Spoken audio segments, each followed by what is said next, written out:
Vaksin apa aja dok yang penting untuk orang dewasa dan lansia nih? Vaksin yang ada itu vaksin influenza, hepatitis, pneumokokus dan herpes zoster. Itu keempatnya itu sudah ada di klinik SMC. Wah, keempatnya udah ada ya? Sudah ada. Berarti kalau sahabat SMC butuh bisa nih ke klinik SMC ya. Terus ini kan vaksin untuk dewasa dan lansia. Kenapa lansia perlu divaksin juga? Ada nggak sih dok yang nggak boleh menerima vaksin herpes? Ada. Oke, apa sih pentingnya kita vaksin influenza? Zaman COVID ini kan ada yang bilang kalau vaksin influenza itu mencegah tertular atau terkena COVID-19. Itu betul nggak? Fiksi atau fakta?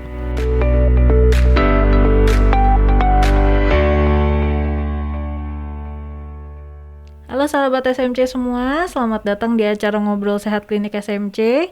Ketemu lagi dengan saya Laksmi, kali ini ditemani oleh Dr. Wita Aristiani, yaitu dokter umum dari Klinik SMC, dok ya? Iya.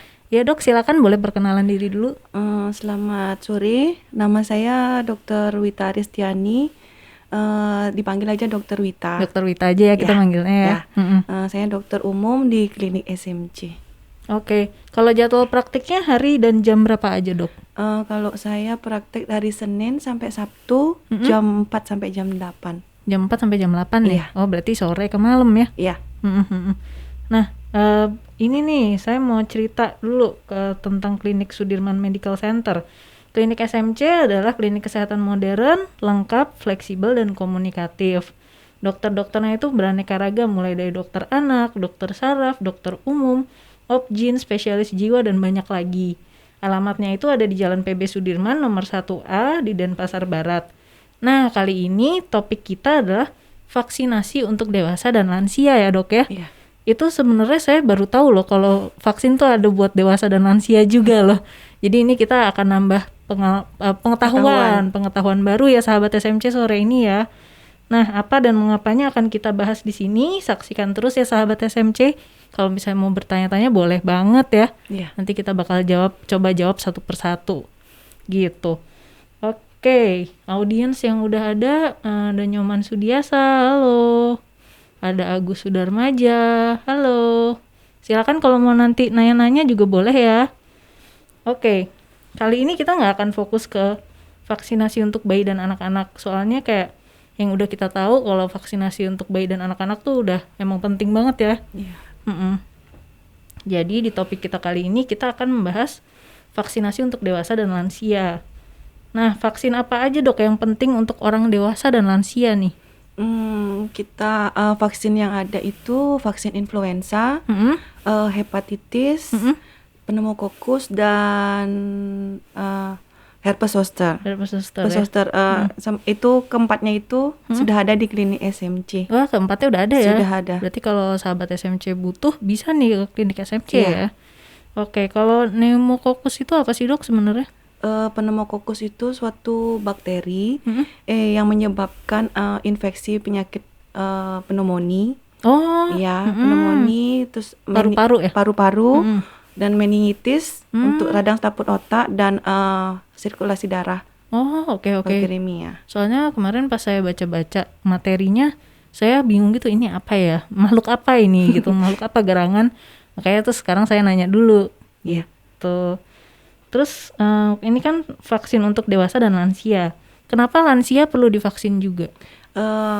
Karena kita kan semakin dewasa, semakin berumur, sistem imunitas dan kekebalan tubuh kita kan semakin menurun, sehingga kita kan sering terkena penyakit.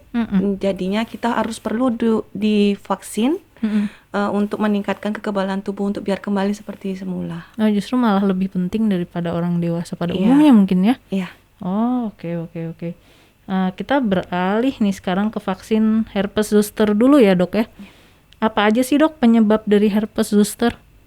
Penyebab herpes zoster itu disebabkan oleh virus varicella zoster. Dia itu awalnya kita pernah menderita cacar air yang dinamakan varicella. Itu akan kita terkena duluan waktu kecil, akan terjadi lagi reaktivasi dia namanya. Reaktivasi virus itu akan tidur dulu setelah kita kena virus varicella, apabila sistem imun tubuh turun, itu kita akan terkena kembali. Oh gitu. Iya. Gejalanya tuh apa, Dok? Biasanya kalau herpes zoster itu akan ada bintik-bintik gelembung-gelembung seperti air, dia yang menggerumbul, berwarna kemerahan, dia terletak pada satu sisi tubuh, tapi tidak melewati garis tengah. Oh gitu. Ya, dan juga akan ada nyeri, rasa kebas pada tubuh. Biasanya itu akan terjadi setelah atau pada waktu terjadi herpes. Itu yang akan mengganggu sekali, yang biasa kita namakan di kedokteran post neuralgia herpetika. Oh gitu. Iya. Itu rasanya gimana tuh, Dok, kalau kena? Maksudnya perih kah atau gatal atau apa? Kayak nyeri sendi, rasa tebal, kesemutan, dengan analgetik atau penghilang rasa sakit pun tidak akan susah untuk. Iya. Waduh, itu berat banget kayaknya ya kalau ngalamin itu akan pasti ya. dia mengganggu aktivitas kita sehari-hari. Bener-bener. Nah, ada nggak sih, Dok, yang nggak boleh menerima vaksin herpes? Ada. Biasanya untuk wanita ibu hamil, Oh gitu. ibu hamil dan menyusui itu tidak boleh. Terus yang alergi terhadap vaksin tersebut, biasanya itu yang mengandung neomycin, gelatin, dan juga yang pada saat waktu kita mau vaksin menderita sakit berat. Oh gitu ya. Iya. Jadi nggak semua orang ternyata ya boleh dikasih vaksin ya. Iya. Oh, sebenarnya vaksin sendiri itu apa sih, Dok? Vaksin sendiri itu suatu penyuntikan mikroorganisme yang dilemahkan. Mikroorganismenya itu suatu penyakitnya tersebut itu dilemahkan, atau bisa juga penyuntikan protein yang dibuat oleh laboratorium, tapi yang menyerupai mikroorganisme penyakit tersebut. Oh, dan mungkin kayak membuat antibodi kita jadi bisa bertarung melawan si penyakit itu gitu ya. Yang dilemahkan. Yang dilemahkan itu ya. Jadi kayak dilatih gitu ya antibodi kita. Oke. Kenapa vaksin herpes zoster itu menjadi penting untuk dilakukan? Karena kita kan sudah membahas tadi gejalanya. Gejala dari herpes itu kan ada postneuralgia herpetika. Kalau kita vaksin, nyerinya itu tidak akan sehebat apabila kalau kita sudah divaksin. Oh. Iya, semakin akan berkurang, gejalanya semakin lebih ringan. Oke. Daripada kalau kita tidak vaksin. Itu. Jadi sebenarnya bukan menghindarkan kita dari terkena itu, tapi meringankan gejala dan komplikasinya akan semakin ringan. Oh, oke. Nah, apakah kalau sudah terkena herpes zoster lalu dia divaksin, apakah herpes tersebut bisa dorman terus nggak kambuh lagi, atau justru sudah tidak ada gunanya dia divaksin? Kalau untuk vaksin sebenarnya kalau herpes itu perlu divaksin untuk mencegah seperti yang dari awal, untuk biar tidak akan gejalanya lebih ringan dan tidak ada komplikasinya. Jadinya perlu. Oh, perlu ya. Jadi masih ada gunanya ya. Masih ada gunanya karena jika herpes itu kan suatu virus dia fase tidur. Apabila sistem imunnya turun, dia akan muncul kembali. Namanya aja reaktivasi. Ya. Kalau cacar kan akan dia seluruh tubuh, kalau itu hanya bergerumbul di satu sisi tubuh. Oh, bisa di bagian tubuh mana aja? Iya, tapi satu sisi tubuh tidak melewati garis tengah kita. Oh gitu, lucu juga ya, bisa kayak sebelah-sebelah aja gitu ya. Iya. Itu saya baru dengar soalnya. Menambah pengetahuan baru lagi sahabat SMC. Selalu kita menambah pengetahuan baru nih di Ngobrol Sehat Klinik SMC ya. Efek sampingnya apa, Dok, biasanya? Efek sampingnya biasanya dia demam.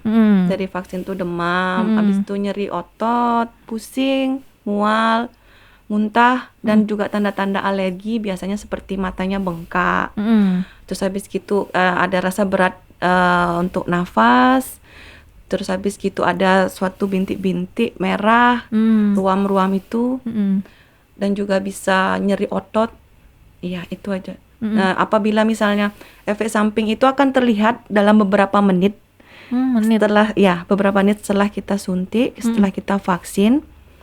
Makanya setiap vaksin saya suruh tunggu dulu 15 menit pasiennya untuk diam di klinik takutnya nanti akan terjadi alergi. Karena itu bisa akan menimbulkan pusing dan pingsan. Oh, bisa sampai Ya. pingsan ya? Tapi kalau itu akan membaik setelah 2 hari.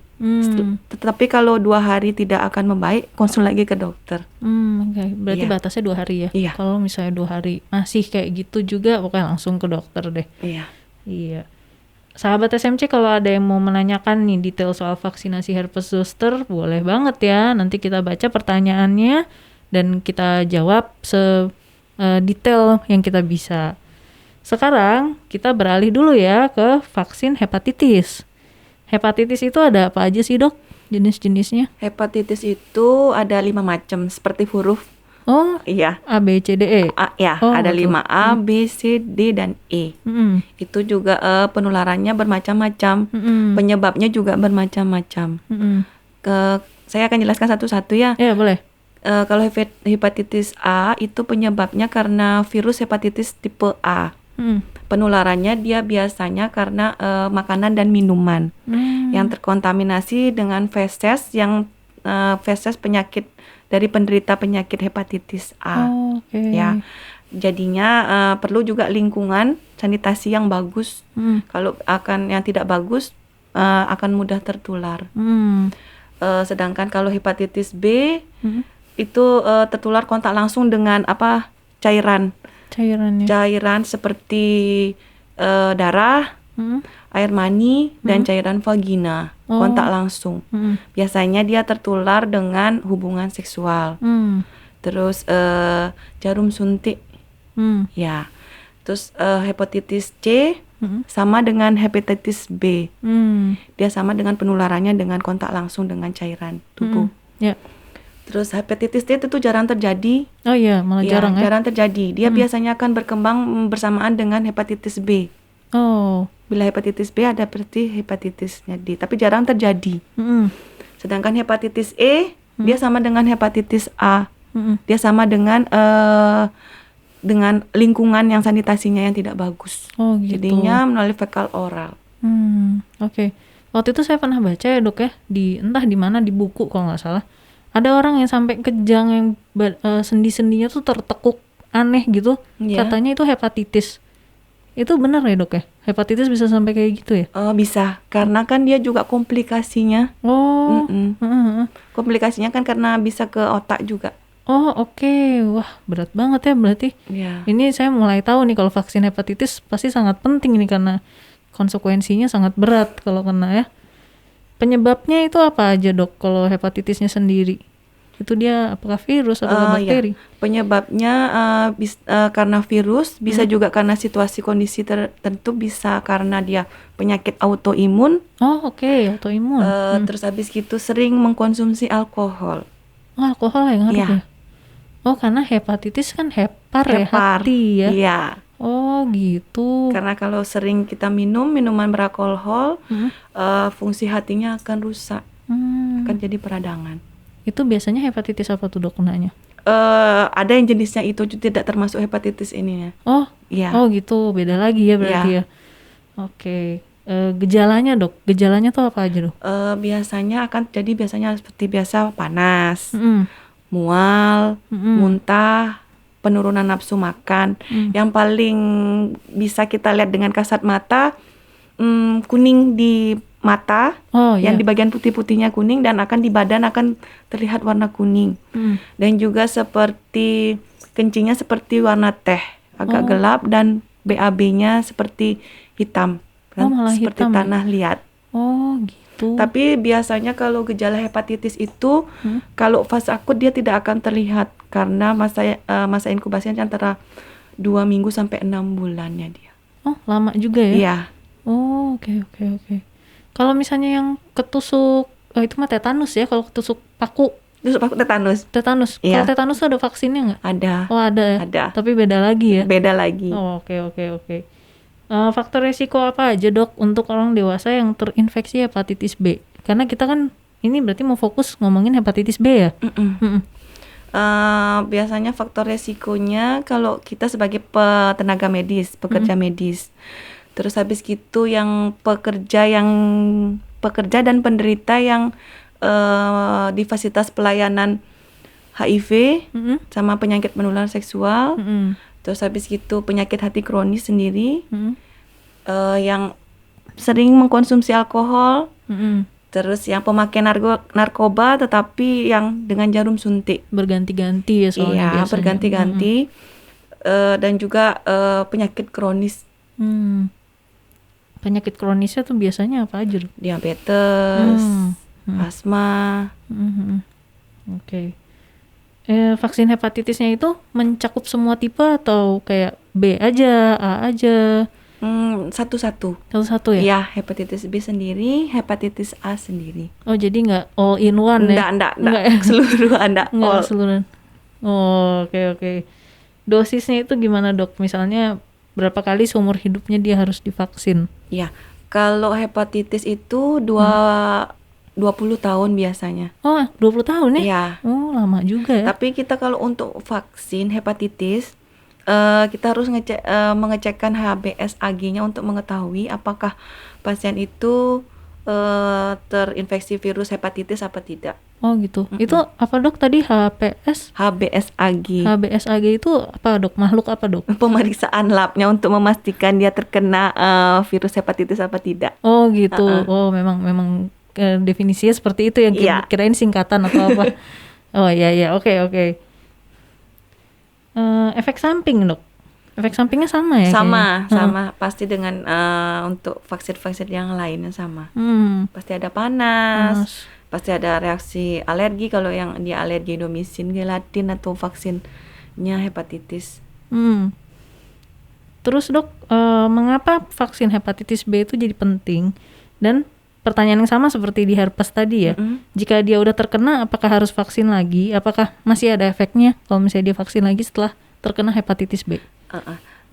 Saya jawab yang pentingnya dulu ya. Kalau boleh. pentingnya hepatitis perlu, karena komplikasi seperti awal-awal komplikasi dari penyakit itu pasti akan ada yang pasti akan membahayakan dan akan menyebabkan kematian. Jika komplikasi dari hepatitis itu kan ada hepatitis akut dan kronis, jadinya bisa akan terjadi sirosis atau kanker hati. Untuk mencegah itu kita harus vaksinasi. Terus bila tadi pertanyaan yang kedua, kalau kita sudah menderita hepatitis, perlu lagi kita untuk vaksin itu tidak ada gunanya. Nggak ada gunanya. Karena kita sudah merusak hati, udah ada peradangan hati, jadi tidak bisa. Yang bisa untuk dilakukan vaksin itu biasanya pasangan seksualnya atau tidak kalau enggak anak. Apabila ibunya menderita hepatitis. Oh, berarti lebih mencegah ya? Iya. Kalau mengobatinya gimana dok berarti? Dengan terapi minum obat. Oh, minum obat ya berarti ya? Berarti kalau divaksin sudah ya nggak berguna. Nggak berguna lagi gitu. Iya. Wah, kita emang harus jaga tubuh kita dengan sebaik-baiknya kalau kayak gitu ya. Siapa aja yang bisa diberikan vaksin hepatitis B? Yang diberikan hepatitis B itu biasanya semua orang. Tapi biasanya yang memiliki resiko tinggi ya seperti itu petugas kesehatan, terus habis itu penyakit kronis, dengan penyakit ginjal, penyakit hati kronis, yang bekerja juga di tempat pelayanan kesehatan, di rumah sakit, di puskesmas itu. Okay. Semua orang boleh. Oke. Sahabat SMC, kalau misalnya ada yang mau nanyain detail nih soal vaksinasi hepatitis B, silakan ya. Atau kalau misalnya yang tadi herpes zoster juga boleh, nanti kita bisa jawab bareng-bareng semuanya ya. Sekarang kita beralih ke vaksin yang ketiga, vaksin influenza. Influenza itu sebenarnya sama nggak sih dok sama flu biasa? Influenza sama dengan flu biasa. Jadi flu biasa itu influenza sebenarnya? Iya. Oh gitu. Gejalanya paling cuma dia batuk, pilek dengan panas, sakit tenggorokan. Oh oke. Ada satu pertanyaan dari saya dok. Iya. Bedainnya sama COVID gimana dok? Ya. COVID dengan influenza itu gejalanya sama. Nah iya. Ya. Sama-sama dia menyerang saluran pernapasan atas, sama dengan infeksi saluran pernapasan. Yang membedakan hanya virusnya aja. Kalau ke influenza karena rhinovirus, sedangkan COVID coronavirusnya. Tetapi bila coronavirus itu kalau semakin parah dia akan salah satu ada penghilangan indera penciuman dan pengecapan. Gitu? Oke. Ya saya baru tahu itu. Saya pikir kayak cuma apa sih? Kalau misalnya kita punya diabetes atau penyakit jantung ya kalau nggak salah, penyakit-penyakit berat, kalau misalnya kena COVID itu bisa makin semakin ada komorbidnya. Komorbid. Namanya komorbidnya akan semakin itu. Oke. Nah, setiap berapa lamakah vaksin influenza diberikan pada orang dewasa? Kayak 1 kali seumur hidup kah? Atau ada rentang waktunya? Kayak tadi hepatitis ya, yang 20 tahun sekali ya? Jika kalau vaksin influenza itu biasanya 1 tahun sekali. 1 tahun sekali karena kan virusnya itu akan tumbuh di saat musim hujan. Jadinya kan setiap tahun kita perlu vaksin influenza. Berarti ngikutin musim sebenarnya. Iya. Oke. Kalau di negara 4 musim berarti gimana tuh, Dok? Pas di musim dinginnya. Musim dingin aja. Oke. Penularan influenza itu gimana, Dok? Penularan influenza biasanya dia akan menular melalui percikan air liur. Droplets gitu ya? Droplet. Dan juga atau enggak barang yang terkontaminasi sama virus influenza. Makanya kita harus rajin-rajin cuci tangan. Kayak COVID sebenarnya? Iya, kan gejalanya hampir sama. Penularannya pun sama. Cara mencegahnya berarti yang tadi ya, cuci tangan, makan makanan yang bergizi, istirahat cukup. Apabila kita sakit, kita menggunakan masker biar tidak tertular kepada yang lainnya. Dan juga vaksinasi ya. Iya. Dan ningkatin imun tubuh juga ya. Iya. Oke, kalau olahraga ngaruh nggak, Dok? Olahraga ngaruh. Ngaruh dong ya? Iya. Oke. Bagaimana cara saya udah nanya itu bagaimana cara membedakan influenza dengan COVID-19. Saking semangatnya jadi saya tanyain duluan. Oke, apa sih pentingnya kita vaksin influenza? Vaksin influenza itu sebenarnya kan gejalanya memang ringan. Tapi komplikasinya itu akan juga semakin berat apabila sistem imun kita turun. Jadinya perlu kita untuk divaksin. Yang saya bingung soalnya biasanya kan dengan obat warung aja kita bisa sembuh ya dari flu. Jadi kenapa jadi penting gitu? Karena komplikasinya itu semakin memperberat. Seperti bisa jadi juga pneumonia. Bisa sama kayak gitu ya. Oke. Terus habis itu meningitis. Ya.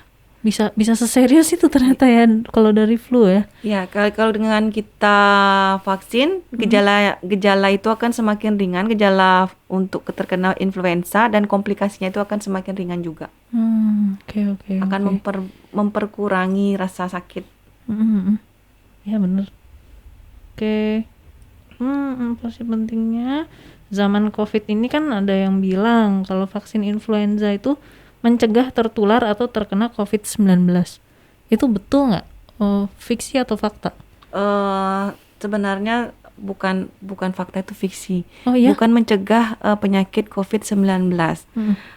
Vaksin influenza itu hanya mengurangi gejala resiko terjadinya virus corona yang parah. Cuma hanya mengurangi gejala. Karena gejalanya kan pasti infeksi saluran pernapasan atas, kan sama dengan flu. Jadinya itu hanya untuk mengurangi gejala, tidak untuk mencegah virus COVID-19. Oke. Kalau tipe vaksin influenza yang bisa diberikan tuh apa aja? Kita ada 2 macam sebenarnya, ada trivalen dan quadrivalen. Trivalen itu ada 2 jenis virus influenza tipe A dan 1 jenis virus influenza tipe B. Jadinya kan 3, namanya trivalen. Sedangkan kalau quadrivalen sesuai dengan namanya, quadri ada 4, jadinya 2 jenis tipe influenza yang A dan 2 virus influenza tipe B. Semakin dia banyak virus influenzanya, semakin untuk proteksi tubuh semakin bagus. Sedangkan kita di klinik SMC kita mempunyai tipe vaksin yang quadrivalen yang ada 4 jenis Lengkap banget berarti ya. yang semakin banyak itu. Oke. Nah, saya dari tadi berpikir gini, Dok. Kan banyak banget ya kita harus vaksin ya. Ya. Itu tuh jaraknya gimana tuh? Misalnya ada vaksin herpes zoster, ada vaksin apa lagi nih tadi, hepatitis, influenza, dan nanti kita bahas juga pneumokokus. Itu tuh jaraknya kalau misalnya kita mau vaksin 4-4-nya, Empat-empatnya bisa, jaraknya 2 minggu bisa. oh 2 minggu nggak Iya, apa-apa? nggak apa-apa. Masih aman ya? Masih aman. Oke, kirain harus kayak nggak boleh 6 bulan dulu atau jaraknya setahun atau apa, takutnya kontraindikasi atau apa, enggak ya? Oke. Siapa aja yang biasanya mendapatkan vaksin influenza? Biasanya untuk semua orang bisa, tapi yang biasanya untuk resiko tinggi, biasanya untuk lansia. Lansia ya? Ya, karena kan sistem imunnya turun. Terus habis gitu untuk wanita hamil boleh. Oh boleh ya? Ya. Terus habis itu petugas medis. Petugas medis ya yang memang risiko terpaparnya tinggi. Iya. Efek samping sama dong ya, Dok ya? Sama. Sama ya 4-4-nya ya. Oke. Sahabat SMC, ada yang mau nanya nggak nih? Kalau misalnya mau nanya, silakan lempar pertanyaan ke komen. Seperti biasa nanti akan kita jawab secara mendetail. Nah, kalau misalnya belum ada yang nanya, kita lanjut dulu ke vaksin pneumokokus. Bacanya susah juga ya, Dok ya. Pneumokokus, oke. Itu tadi pneumonia sama meningitis ya, Dok ya? Iya. Oh, oke. Jadi dia apa aja, Dok? Kalau misalnya boleh kita detailkan pneumokokus itu? Pneumokokus itu suatu bakteri yang dapat menyebabkan dia infeksi pada paru-paru, ya akan menyebabkan pneumonia namanya. Sedangkan kalau pada di otak, radang selaput otak, meningitis. Sedangkan pada kalau darah, bakterimia, septikemia. Apa itu? Untuk infeksi yang pada saluran darahnya. Oh, ada juga ya ada. Infeksi saluran darah. Sebenarnya bakteri pneumokokus itu diam di individu yang sehat di tenggorokan. Oh gitu. Ya, apabila kita sistem imunnya turun, dia akan turun ke paru-paru, ke otak, dan ke sirkulasi darahnya. Itu udah jadi akan menyebabkan meningitis, pneumonia, dan septikemia yang itu. Septikemia. Iya. Septikemia itu gejalanya apa, Dok? Saya baru dengar soalnya. Panas, ya. Terus habis itu dengan pemeriksaan lab, leukositnya akan naik. Gitu. Oke. Apa pentingnya kita vaksin pneumokokus itu kalau gitu? Sama dengan yang vaksin-vaksin yang lain untuk kita mencegah. Kita nggak bisa ini ya, imun tubuh sendiri itu nggak bisa nggak ya? bisa. Oh, oke. Kalau kita kurang tidur, capek, pasti sistem imun kita turun. Apalagi pikiran. Gitu. Dan khususnya itu untuk orang dengan faktor risiko apa aja?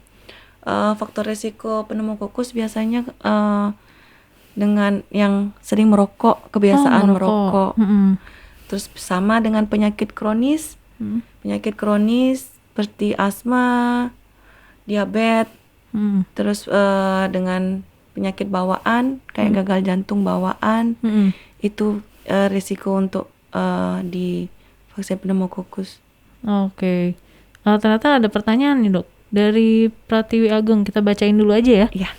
Sore, Dok, mau bertanya, efektivitas vaksin influenza setelah disuntik bertahan berapa lama? Apakah diperlukan pengulangan pemberian vaksin influenza? Kapan waktunya? Terima kasih. Oh iya.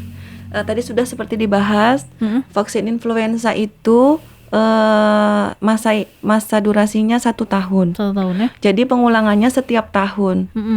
Tapi bila vaksin influenza itu alergi biasanya tergantung ada, saya lupa tadi, mengandung telur. Jadinya setiap kalau mau vaksin kita harus konsul dulu ke dokter biar memastikan apa bisa pasiennya itu udah divaksin. Berarti ada hubungannya sama telur itu tadi gimana? Protein telur karena mengandung itu. Mengandung protein telur. Iya. Jadi kita alergi atau enggak gitu ya? Iya. Oh, harus ditanyakan. Berarti jangka waktunya 1 tahun. 1 tahun ya? Iya.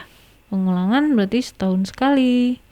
Disuntik bertahan berapa lama? Setahun juga. Oke, semoga jawabannya pas ya. Nanti kalau mau tanya lagi boleh loh. Kita masih ada waktu kok.